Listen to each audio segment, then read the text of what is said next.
जी फिर ये ईश्वरीय क्षेत्र भगवान के यहाँ जैसे आपने कहा है कि मन का काम है, तो क्या करना पड़ेगा? मतलब दान वान कुछ करने की जरूरत नहीं भगवान के यहाँ है?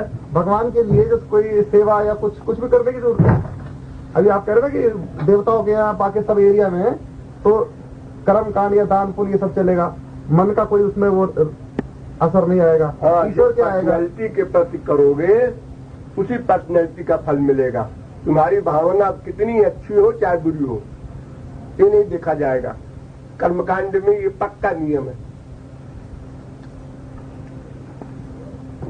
यज्ञ करो, दान करो, कोई काम करो, सब जगह नियम है।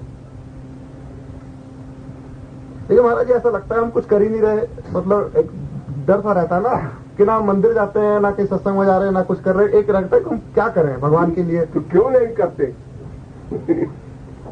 अरे मन तुम्हारे पास है, क्यों भक्ति नहीं करते हो? ऐसा लग रहा है तो उसको लगने को मिटाना की साधना करो।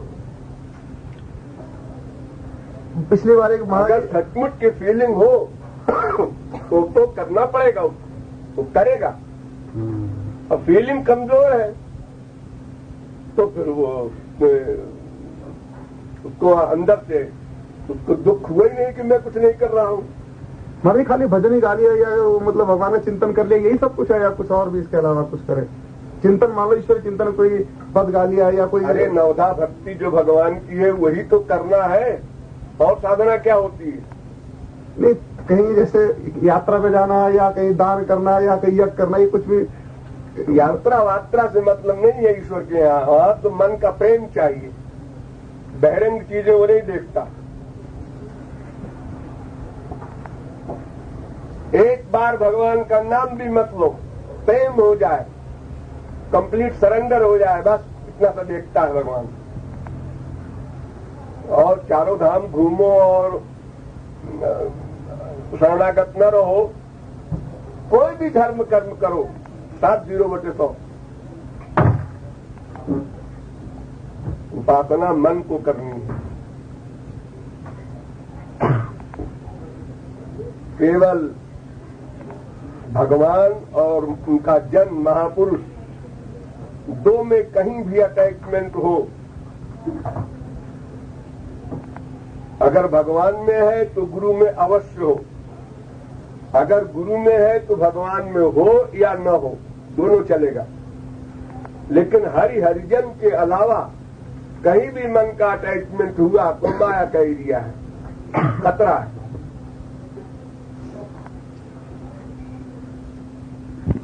होती गोलोक जीव नहीं जाता, तब तक भगवान कहते हैं मुझसे बढ़कर मेरा भक्त है, उसकी सेवा करो। दोनों का एक फल है।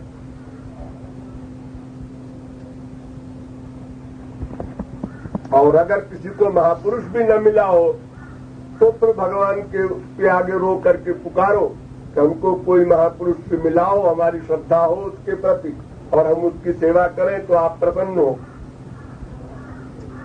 लेकिन साधना तो करना ही पड़ेगा।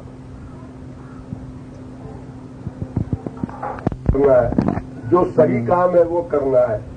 मन के अच्छे लगने वाले के हिसाब से चलेगा तो एक आदमी बेश्यालय जाएगा, एक आदमी और अंध बंद जगह जाएगा, फिर तो मन को अच्छा लगे, यही सिद्धांत बन गया फिर उसका। किसान हम कीर्तन में गए, हमारा मन तो नहीं लगा वहाँ, और हम वहाँ गए तो वहाँ बेश्या नाच रही थी, वहाँ हमारा मन लग गया, तो हमारा जहाँ मन लगता है वहाँ जाते हैं। ये क्या सिद्धांत हुआ? लेकिन इसमें अंतर तो हमारा मन लगाओ, लगाना है मन को भगवान की ओर। लेकिन ये थोड़ा अंतर तो हमारा जी कि जब सत्संग में गया वहाँ कोई भी अब वो वास्तविक महात्मा नहीं है, गलत बोला और तुम्हारे कान में गया और तुमने अब परेशान हो गए तुम कि हमने तो ये समझा था, ये तो ये कह रहा है ना। हमारा ये नहीं होता, ये लगता है कि ये गलत बोल रहा है, ये तो आता है कि हमारे महाराज बोल रहा है तो दुर्भावना हुई उसके प्रति। हाँ ये तो होता है वैसे। तो कुछ नुकसान हुआ तुम्हारा ना। जिस मन में भगवान और गुरु को लाना है वहां दुर्भावना लाए तुम। अकेले में साधना करो या अपने सत्संगी हो। अरे भाई अगर 1000 में 1000 बाबाओं में 1,00,000 बाबाओं में कोई बाबा एक सही बोलता है तो वो कौन सही बोलता है ये तुम कैसे निर्णय करोगे? दुर्भावना करोगे जाकर के। वो वन मंदिर में होता है, ये हमारा महाराज जी ने कहा है, ये ऐसा बोल रहे हैं, ये कमी हो गई, ये ज्यादा हो गया, ये अच्छा लगे बस। लेक्चर सुनने का मतलब तो ये है खाली कि तुमको तत्व ज्ञान हो जाए क्या करना है, क्या चीज सही है, साधना कौन सी करनी है।